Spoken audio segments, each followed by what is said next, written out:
Welcome, friends, to another WSIB Truth Matters with Joe Machado, where I separate the truth from bullshit, facts from fiction, in plain English. And I got a good one for you today, so let's get at it.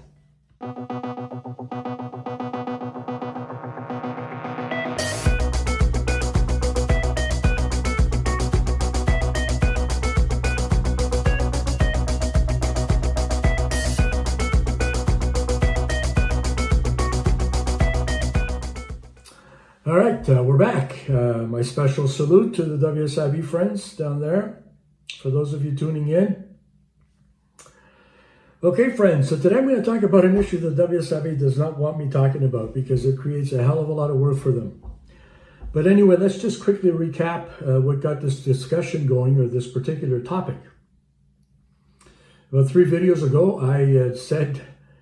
and I talked about the war on injured workers that's being waged by the WSIB. Mercilessly. They are targeting injured workers. They're denying. They are absolutely causing havoc and misery in injured workers' lives.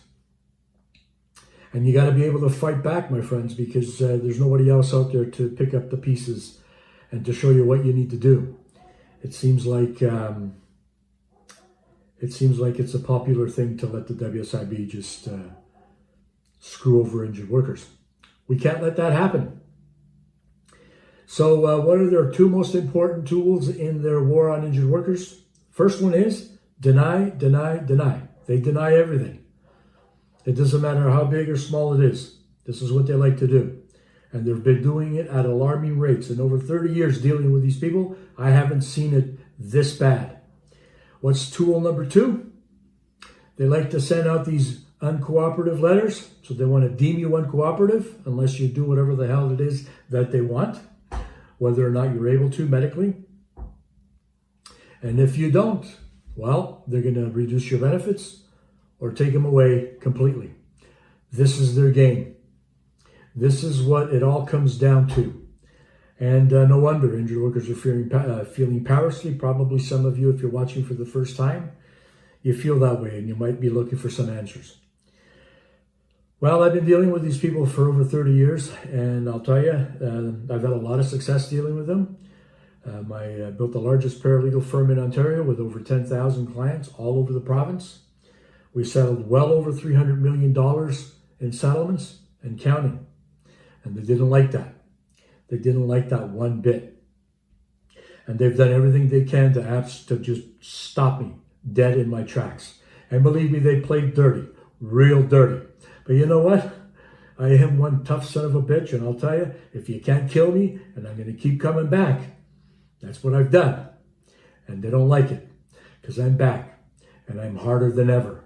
And the thing is, I know all their bullshit games, all their tactics, all of the underhanded crap that they pull, all of their special in behind the scenes tactics, and the puppeteers, of course, those ones, the fat cats, you've heard me talk about them. They're the ones that are pulling the strings all the time, but they think they're untouchable, you know, so they think they can do whatever they want. But they're going to soon find out that that's not the case. So I said I was going to talk about these 2 distinctive issues and how to address them. So the first one, I talked about my 10-point checklist to help you identify if your case is ready to go to a hearing. And believe me, it's very difficult to identify that because the system is so convoluted and the policies are so complex. And there's no consistency on how they make decisions. It's like trying to hit a piñata blindfolded or blindfolded. Pretty much impossible, but that's the kind of game that they subjected to. So this 10-point appeal checklist, you really got to check it out. If you didn't watch the last episode, not last week, the week before that, you need to check that out because it's very important information that you need to know.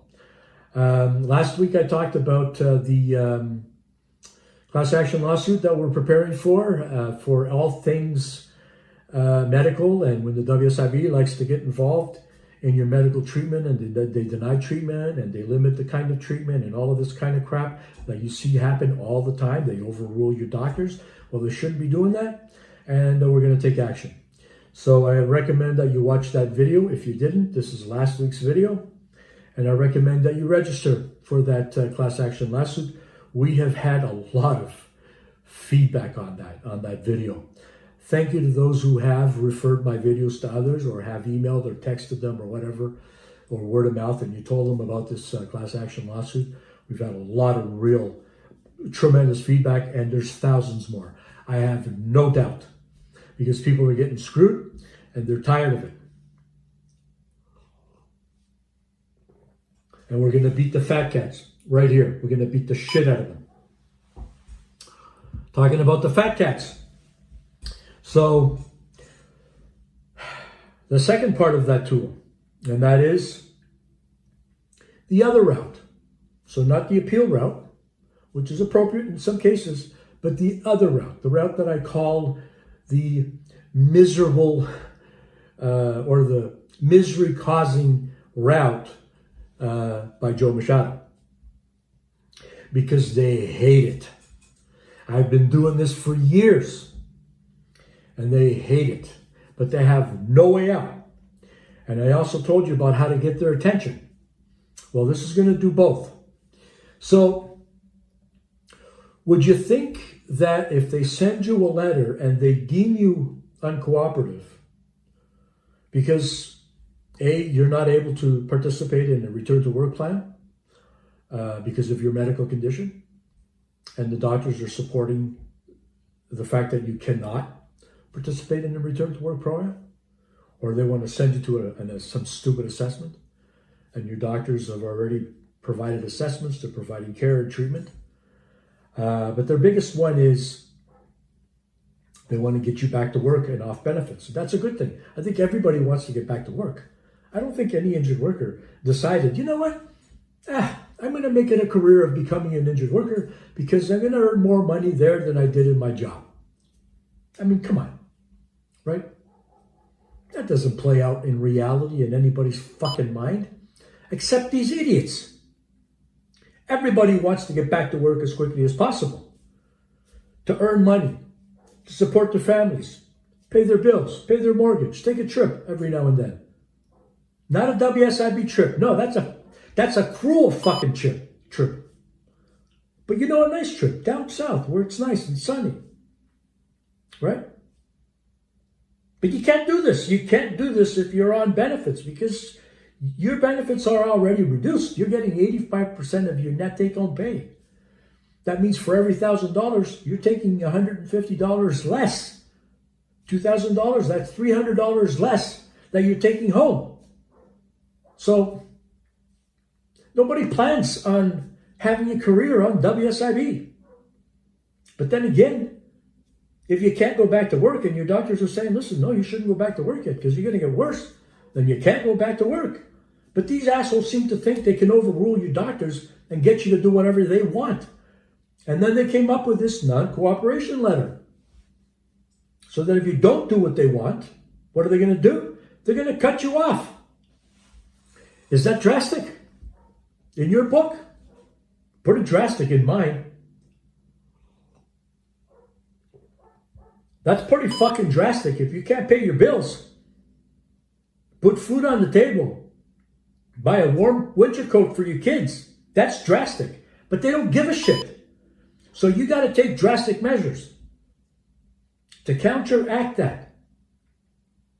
You can't, you just can't submit to these tactics that are immoral, they are unethical and inhumane, and way beyond the authority that has been given to these power-hungry pricks. So yes, drastic measures. And so whenever they make a decision, and you need to be able to watch my 10-point or my video on decision-making, what a decision letter is required to have. Because 9 times out of 10, they write a decision letter, but they don't have all of those items that are required. Like the reason why they're denying what legislation they've based themselves on, or what evidence that they've used, and all of that stupid nonsense. All of that has to be on the decision letter. So watch that video, because this works very closely with that. Because that letter, that's the one where they're saying, go off to appeals, right? Get off my fucking desk and go to appeals. I don't want to deal with you anymore. That's what they do. They want to push you through to appeals, to a more complicated and more complex system than it was even before they made changes recently, which are just mind-boggling. The changes that they made to make the system even more complicated. But yes, that's what case managers and eligibility adjudicators and return to work specialists, they want to get your file off their desk. They want to move you on to somebody else and move on to the next one. Because in their minds, they think that's the only thing that can happen is you go to appeal. You got no choice. And then when you go to appeal, when they force you to appeal because the system's complicated, and you've heard me talk about this over and over and over, most people give up. Oftentimes, you don't understand what the hell they're making a decision on, what the law means, and what the hell you should do to try and deal with it.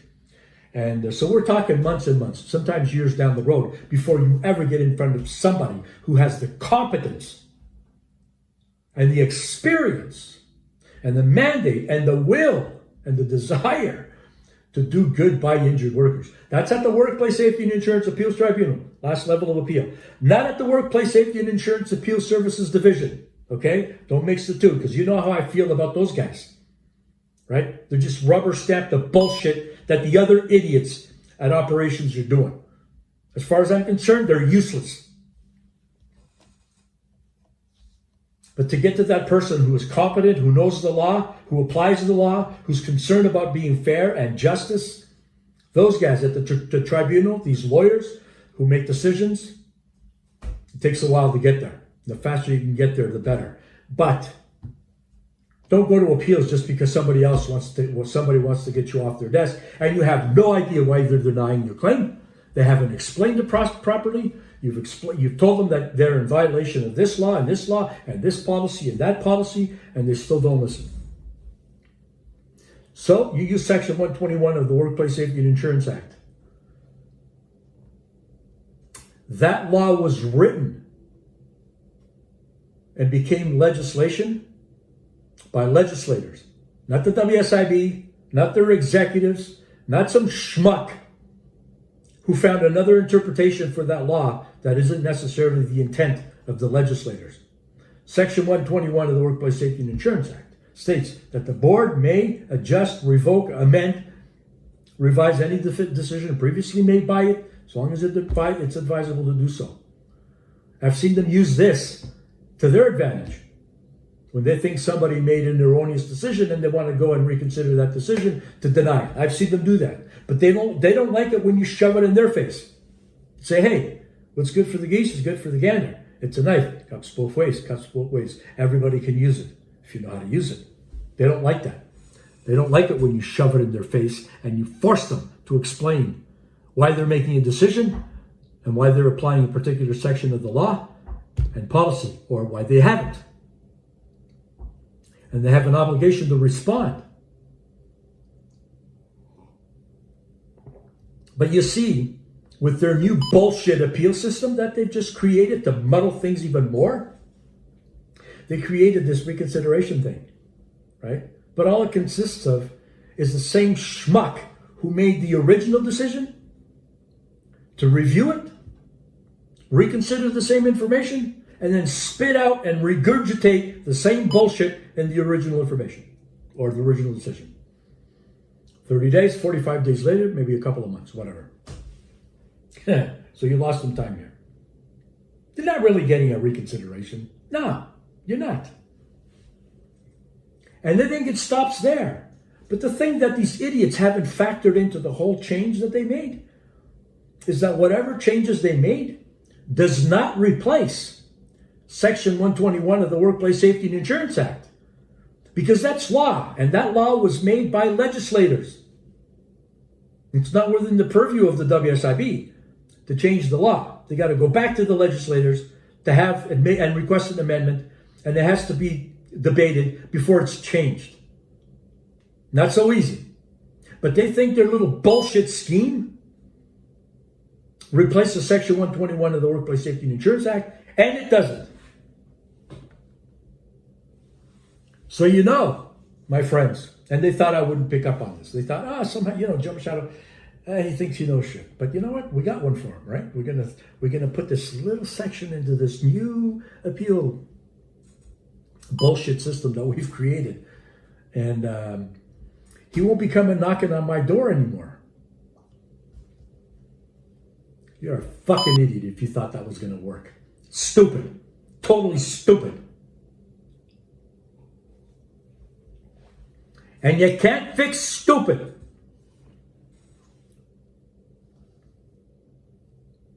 It's a permanent condition that can't be fixed. But you know what? Joe doesn't stop knocking. So here's the thing, my friends. Section 121 of the Workplace Safety and Insurance Act, you actually have the right. If that original decision maker doesn't reverse their decision, they just rubber stamp it. Send it to the manager. The manager has to review it and has to provide a decision. And they don't like to do that because it's work. But they have to. And if the manager doesn't want to do it, you take it to the director. And the director has to do it. By law, they have to do that. They can't refuse it. And if the director doesn't want to do it, you send it to the vice president. They got 22 of them. Lots of fucking VPs. I'm sure one of them can revisit that decision. This one in particular will be Kathy Wright. She's the vice president of claims management at the WSIB. She doesn't respond to shit. She gets her little minions to respond for her. But you know what, Kathy Wright? You don't want to respond when the law compels you to? No problem. I'm going to go to your boss, Gavin Pokin. Yeah, the chief operating officer of the WSIB. He's her boss. And if Gavin Pokin doesn't or can't be bothered to review it, because a lot of these executives, they think that they live in an alternate reality where they get to go in and collect their six-figure salaries and not work for it. No, actually, they do. They'll scheme, in my experience, they'll scheme to fuck over injured workers. But that's fine. Because if he doesn't want to respond, you go to the president, the head honcho, Jeffrey Lang. So you guys, if you haven't watched any of my Fat Cat videos, go back and watch it. I introduced these three people for a reason. It wasn't just because I needed content. Because everything I do is for a reason. It's very carefully planned and orchestrated. So that you can now go back and get reacquainted with those people. Because I knew at some point I was going to be doing this video. You know why? Because these people just don't stop scheming and they don't get it. They don't get the fact that they're supposed to work for you. That is the only reason why they have a job. That the province pays. Well, the province doesn't pay them. Employers pay them. For them to be able to work for you. And to apply the laws in a fair and consistent manner. But they don't. And, they like to tell themselves that they hold each other accountable. But they don't fucking do that. Are you kidding me? All they do is scurry like a bunch of rats when the shit hits the fan and start blaming this person or that person. But you know what? I know all their lines and I know exactly where to find them because they're within reach. So Jeffrey Lang, he's the president. He's the last guy on the totem pole, right? But maybe he doesn't think that he needs to respond either. Friends, I'm not laying out a pathway that I haven't walked before. Why do you think they hate me so much? I've walked this path many times. And the fuckers know that I'm going to keep walking it. What they didn't expect is that I was going to show you how to walk this path. So if Jeffrey Lang doesn't want to do the right thing, and what I mean by respond is they have to provide you with answers as to why they didn't use the proper section of the act or the relevant act, the Workplace Safety Insurance Act, or the Workers' Compensation Act before that, or the pre-1989 Act, or the pre-1985 Act, and then all of the mounds of policies. So they have to explain why a policy or a section was used or wasn't.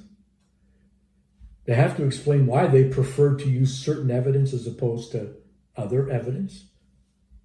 Like when they're overruling your doctor and having a case manager or a nurse consultant with limited experience making medical decisions or overruling your doctors. You have a right to have these questions answered before you ever go to a hearing. That's why I say, appeal, not so fucking fast. No. I know you're pushing me that way, but it's not going to happen until you fully explain this. Because the law requires that they do explain. It's right there in the elements that are required in a decision. When you go to a court, Superior Court of Justice, right? When a decision is made, the particular relevant sections of the law are used and the evidence that was used, all of it. Why do these assholes think that they can get away without putting any of that? No. Because you can't prepare adequately if you do have to go to a hearing. So they have to provide it. And if one of those levels of idiots that I explained doesn't do their job properly, you go through those levels. And if Jeffrey Lang doesn't believe that he has a responsibility to oversee his staff and to ensure that his staff are applying the law consistently, fairly, and accurately, and that people need to be held accountable, then you go to his boss or bosses. He would never contemplate that happening, but you know what? There's this thing called the Board of Directors of the WSIB. They're all there on the website. And then you have the Minister of Labor in the government. And the Minister of Labor is responsible for overseeing the WSIB. Right? See, whenever you're going to make a move, you need to do that to gain leverage. And when you have leverage, you need to use it properly. And those who will respond are those who have the most to lose. The Minister of Labor has to ensure that the WSIB is operating and functioning in a manner that is consistent with the law, to provide fairness to its citizens, to its constituents. So, the Board of Directors, the Minister of Labor, and your NPP. And you loop them all into the game. Because I can promise you, if you have to go that far, Jeffrey Lang's going to respond. I can promise you that. And, well, like I said, it's been tested. I've walked that road many times. And they still think they can shake it. But they do that because they think that the average person wouldn't have the balls, the wherewithal, the know-how, and all of that to push it that far. But you know what? When they take drastic measures to threaten to cut your benefits or stop them altogether, which affects you, your livelihood, and your family.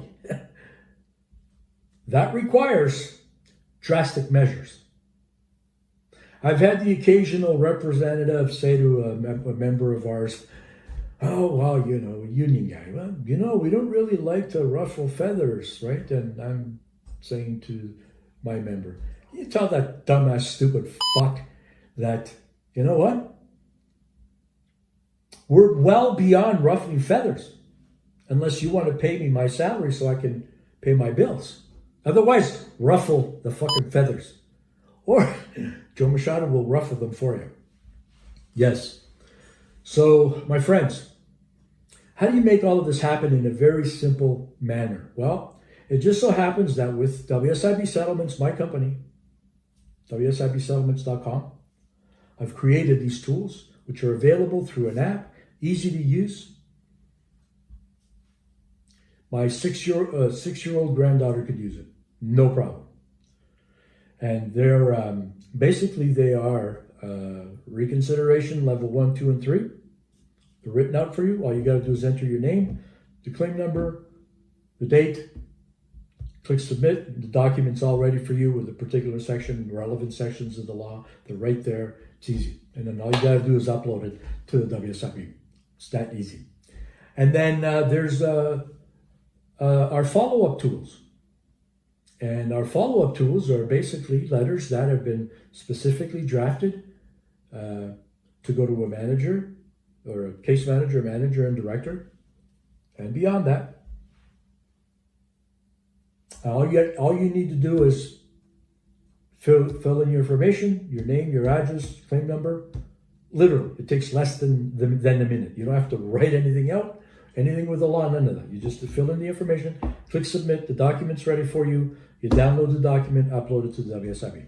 It takes less than 2 minutes to get all of that done. And then you mark your calendar.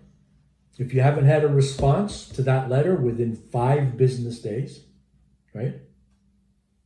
You do the level 2 follow-up. You mark your calendar. And if you haven't had a response, you do your level 3 follow-up. All there, ready for you to use. That's why our members love it. And they get response. Because, the manager may be concerned with it going to the director, and the director might be concerned with it going to the VP. In my experience, nobody wants to do somebody else's job for them. So, this is the quick process. It's a simple process. It's a very easy method that I've created to help you take drastic measures against these assholes, to get their attention, to get things moving along for you. Because they're not going to think of you like they probably do now, that you're some schmuck who doesn't understand the laws, who's very timid to do anything, who's a pushover, and who's going to be threatened and succumb to that threat, even though that you may be in pain, because you really don't know what to do. And the other beauty of what we do with our membership program is that you get access to 24-hour support. So if you have an issue with any one of our tools, you just send it a quick message and you get somebody on our customer success team to help you and move things along. So you're never unsupported. You have a full team behind you. And of course, if you need help with your claim, more hands-on, we have paralegals and lawyers who can handle that for you as well. So we're here to help. All right, my friends. As always, if you have any questions about anything relating to today's video, or anything really with respect to your claim, by all means, send me an email at joemachado@WSIBsettlements.com. Provide me with some description of what the issue is. I will get back to you. And if you're looking for help with your WSIB case, we have all the tools that you need to help you, and access to representation if you need that as well. Expert representation. These are people that I've personally vetted, that have been in business for many years and have the expertise to handle hearings and appeals. You can use our app to access paralegals and lawyers and get those referrals. So we have all of the resources and all the support that you need to handle your case at all levels. Visit WSIBsettlements.com. Our web address is here as below. So if you're new to the channel, and I welcome you to this video. I'm sure you got an earful. I hope that a lot of it was helpful. If you still have questions, send me an email. And please share my videos with others. That really helps me to expand our footprint across the province. My goal is to pretty much reach every injured worker in this province, to let them know that we have the resources to help them with their claims and to help you with your claim. Thank you to my subscribers for sharing my videos as well. If you liked the video, give me a thumbs up. And I look forward to sharing some more information with you next week. I've got over 30 years of information to share, and I've got a lot of really positive feedback. Lots of people have been helped with information to get from these videos or getting involved with WSIB settlements and getting the support that they need. All right, and as always, my friends, and until the next one, take care.